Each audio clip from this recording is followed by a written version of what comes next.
এদেশে মানুষের হৃদয়ে তিনি আজও স্থান করে নিয়েছেন এবং স্বৈরাচারী হাসিনার 17 বছরের নির্যাতন বিএনপির কোনো কর্মীকে আওয়ামী লীগে যোগদান করতে ব্যর্থ হয়েছেন সেই নেতা শহীদ প্রেসিডেন্ট জিয়া রহমান সম্পর্কে আমি দু একটি কথা শুধু বলবো। আপনারা জানেন 25শে মার্চ রাত্রে ঢাকা শহরে তখন পাকিস্তানি স্বৈরশাসনের সেনারা অকাতরে গুলি করে ব্রাশ ফায়ার করে ঢাকা বিশ্ববিদ্যালয় সহ আশেপাশে মানুষ হত্যা করে চলেছিল নারকীয়ভাবে। তখন একজন লোক এই বাংলাদেশে দেশ প্রেমের পরিচয় দিয়েছিল, তার উপরে অনেক অফিসার ছিল, আরো বড় বড় পদবীর অফিসার ছিল বাঙালি। কিন্তু যার ভিতরে দেশপ্রেম আছে সে অন্যায়ের ভিতরে রুখে দাঁড়াতে পারে, প্রতিবাদ করতে পারে। তিনি বলেছিলেন, আই রিভল্ট, আমি বিদ্রোহ ঘোষণা করলাম।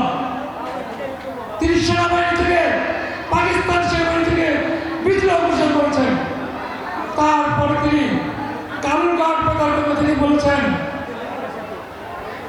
I major Zia declare the independence of Bangladesh, আমি মেজর জিয়া বাংলাদেশের স্বাধীনতা ঘোষণা করছি।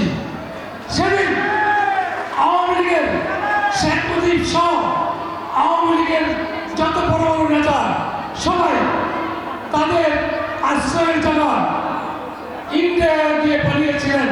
কেউ যুদ্ধে অস্ত্র ধারণ করে নাই, কেউ যুদ্ধ করে নাই।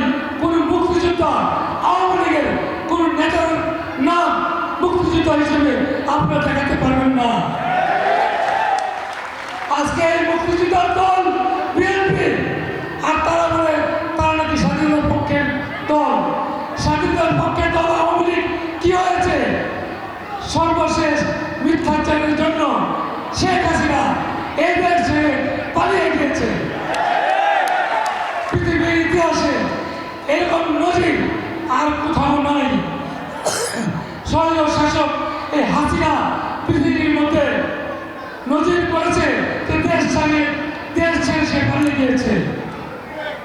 এই শহীদ জিয়া কিন্তু অত্যন্ত পরিশ্রম করে গ্রামে গঞ্জে শ্রমিকদের পাশে গিয়ে খাল খনন করে শিল্প বিপ্লব ঘটিয়ে বৃক্ষরোপণ করে 19 দফা কর্মসূচি বাস্তবায়ন করে এদেশকে সফলতার দিকে বিশ্বের মানচিত্রে একটি উন্নয়নশীল দেশ হিসেবে প্রতিষ্ঠা করেছেন, উন্নত দেশ হিসেবে প্রতিষ্ঠা করেছেন। তাই আমরা এই শহীদ প্রেসিডেন্ট জিয়া রহমানের দল করি। আমাদেরকে 5 বছর না 10 বছর না যোগ যোগ কারাগারে ফেলে রাখলে আমরা কখনোই এই শহীদ প্রেসিডেন্ট জিয়া রহমানের দল ছেড়ে অন্য কোনো জায়গায় আমাদের স্থান হবে না।